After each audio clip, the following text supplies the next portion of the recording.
It's always an honor every time I'm called up. You know, we're working towards the next World Cup cycle in 2027, so that will be great. And there's a lot of competition now in our squad, so I never take it for granted when I'm called up, and I'm always really excited to come back into camp.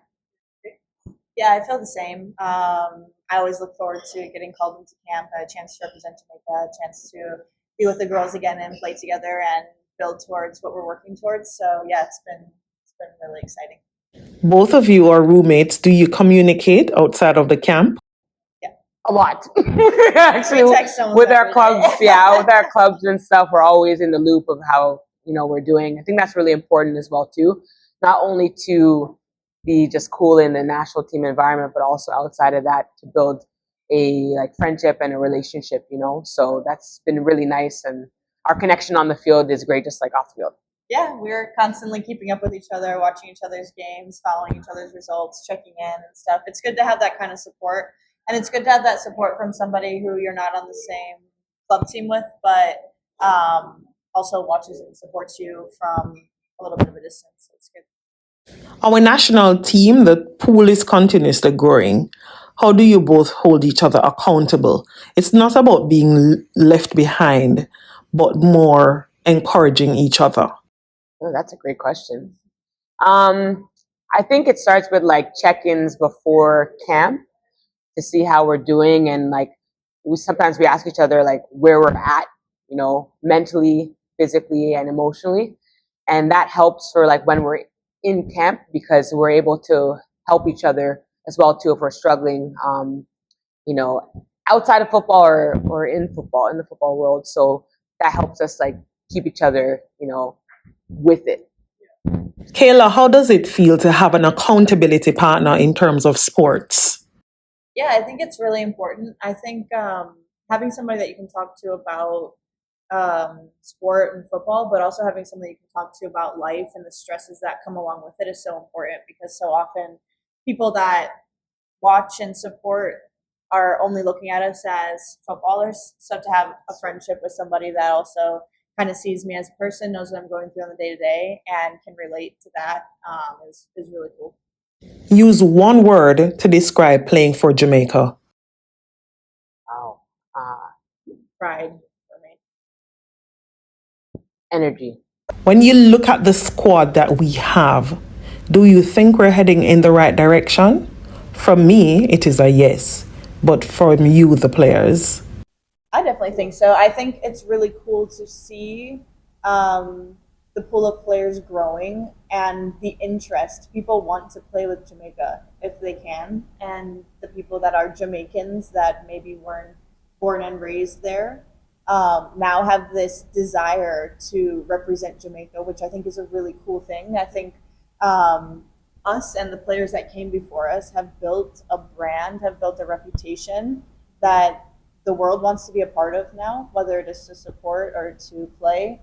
And I think it's really cool to be a part of women's sports in general at this moment, but especially being a part of the Jamaican national team.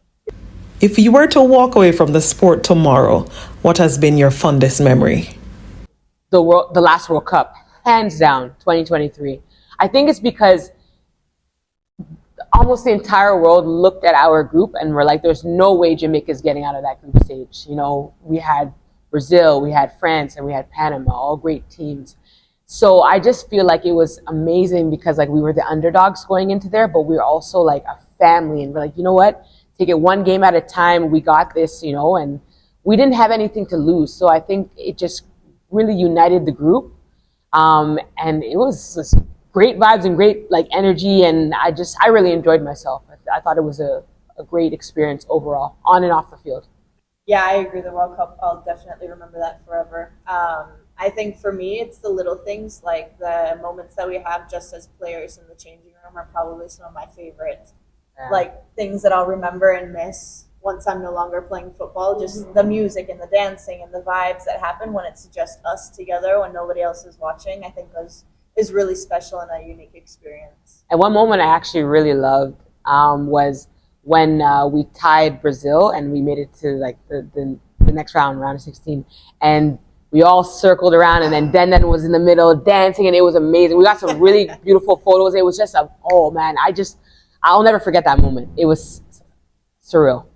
When you look at the squad, between the players now and even those before, who had the best vibes? Yeah. Yes. Hands down. There's no one like Yas. She's so funny. And like she was like our DJ as well too. And just if she walked into the room, she just created such a like positive vibe, and we just laughed. Like she was just a very funny person, and she worked hard as well too, and a good person as well too. I would say her for sure. I was just gonna say I immediately thought Paige. Because Yeah, her too. Yeah. nobody stops laughing when Paige is around, and she always brings the music and the vibe. Yeah. Whenever you visit Jamaica, what are some of your must-have foods or places you must go? I would say for me, ackee and saltfish and dumpling. That's must have. That's like one of my favorite dishes in the morning. And curry goat, jerk chicken as well too. We don't really get a lot of time off when we're in camp, so it's tough. It depends on where we stay. But usually, if we're in Kingston, I always like to meet up with my aunt or my uncle, so that's nice. You never miss out on those Yeah. tasty patties. Yeah, and the tasty and the tasty patty. Wow, you really called me out there. Always, yes. I almost forgot about that. Wow. Yeah, I mean, visiting my grandparents for sure. My grandma's cooking and spending time with family, and then getting over to the beach. Yeah. For those who are new to supporting the Reggae Girls, yes, you always have new supporters coming on board. Which parish you both represent? Kingston. Quite a few actually. Portland, and Kingston. I would say those are the both. Yeah. What motivates you? I think for me, my biggest motivator is my faith and God, and just kind of putting all of the effort and energy I can into everything I do for His glory first. And then I'm also motivated by making my family proud. I would say I'm motivated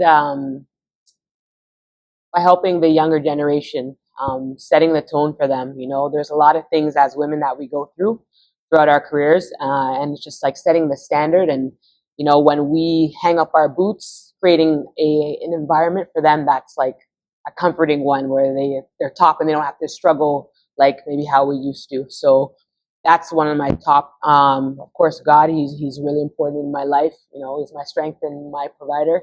So that's also a motivator for me. And also sometimes being the underdog, you know, as an athlete myself sometimes, and even as a nation as well too. It's great to always prove people wrong, you know, and we have moments as well too where it might seem like impossible, like something's impossible, but we always find a way. So I think those three things are really important for me. Best roommates? Yeah. I think so. Shoot. For sure. Kayla can hang.